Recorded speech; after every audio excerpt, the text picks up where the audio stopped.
Catalonia. You're the Minister of Territory and Sustainability in Catalonia.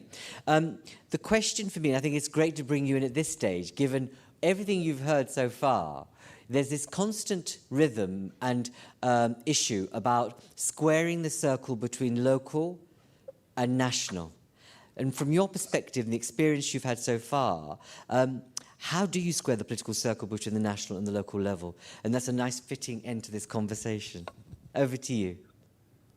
Thank you. Thank you for inviting the Catalan government, representing the UCLG and Global Task Force organization. Well, we have to square it through the role of regions. Regions play a key role in a post-COVID era, in which, of course, 2030 agenda has to have an even more central reinforced paper. Let me say that some of the changes that this pandemic has brought have the potential to, let's say, turn the tide towards more sustainable human development. Okay. I would say that the health emergency has been a kind of awakening for those who still weren't in the sustainability or climate emergency narrative. It has been like, hey, nature and health are linked. So our planet's health and human health are linked. They are the same thing. So this is very important because we have the economic crisis, and there could be, let's say, like do whatever is needed in order to recover soon and fast. But this broad, I would say, broad sustainable and climate action approach help us. I think so. I hope so. But rather than just thinking, hoping, or wishing it, we have to work for it. And we need to put in place green recovery strategies that take into account regions as central actors. We have seen it through the management of the crisis, the role of regions. This has been said before me. Enable conditions for other relevant actors too, such as municipalities and civil society, to enhance its planning for the future. We regions do have the holistic territorial vision deeply rooted in our daily actions. It has been said to regional governments enable socio-economic dynamism beyond cities and villages, assuring that no one and nowhere is left behind through our competencies, such as transport, both people and goods management, urban planning, environmental policies. This crisis can be seen as a great opportunity to act in full alignment with the 2030 agenda in a multilateral way by enhancing cooperation, not competition. Cities, regions, and states can coordinate to create more sustainable value added.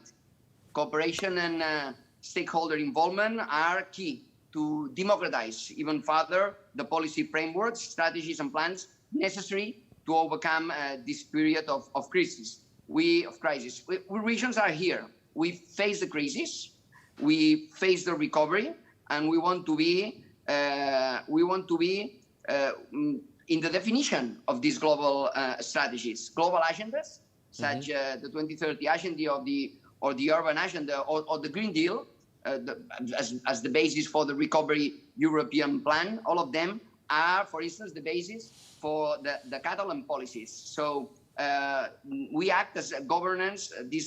We act with these governance frameworks to reinforce multilateralism beyond the centrality of nation state. And this crisis is also an urban crisis. Regional governments should not be set aside in the common endeavor of the SDG number 11. Regions can bring important strategies, plans, and policies to the table, jointly with cities and villages, sustainability at the social, economic, and environmental spheres. Regions, of course, with the appropriate competencies, such as my homeland, Catalonia, can arrange, manage, and empower a wide network of stakeholders to bring, of course, ambitious change towards sustainability, as in the case of our urban agenda, which we jointly written with several governments and relevant actors within the Catalan civil society, as UCLG, which I represent, already knows. This is why the task of, for instance, UCLG regions and the Global Task Force regions is very important, since it contributes to a more diverse yet stronger voice in the global forum. We, as regions and cities, need to keep up and push together to go beyond the outbreak, thus building more resilient and sustainable communities, which after all means more prepared and better communities. Yes. I think that this is the role for regions, with regions. Future has to be written with regions. And I would say, I will finally add, that this is not fully possible without regions. So Okay.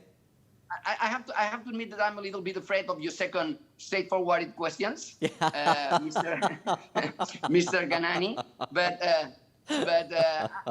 taking advantage of being the last speaker of the panel, Okay. I would say that having regions, the 65% indeed, out of the 169 SDG targets under our competencies, what I would say straightforwardly too is that we do not expect more side events at the global forums. We have to be on the ground from the first moment. We have to be on the ground from definition to implementation, from both competencies and resources for the 2030 agenda.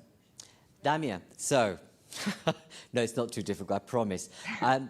Everything you said is absolutely right, and you know that, and there's not many people that would argue with that. But what we do know is that some of the institutional infrastructure is just not working. It's not giving you the voice or the entry points that you need. Otherwise, we wouldn't be having this kind of conversation. We know that cities and regions matter in the future in a way that people haven't really thought through in policy terms. What are you and your fellow politicians going to do to turn that around? I know it's a tough question. So not fine words, the practical, because you can eye politics in the eye, if you like. You know what's at stake between east, west, north and south. How will you create a like-minded coalition of politicians to turn this agenda on its head? I think that we have to keep on lobbying the role of regions. It has to be, we need to up this lobbying capacity of all regions. Of course, this depends on each region, each state, the competencies and the distribution of competencies and resources in each case. But more than less, all regions have the same position, with more or less competencies, with more or less resources, but we are very close to the people, and we are the ones who can think the spatial planning of territories very close to the citizens and the economy of these regions. So we have to keep on lobbying. We have to keep pushing to be on the ground. Otherwise, we have to, and of course, we have to raise our voice in front of our own states. This is something that we Catalan people often do in front of the Spanish government. Indeed you do. Okay. But this is what we have to do.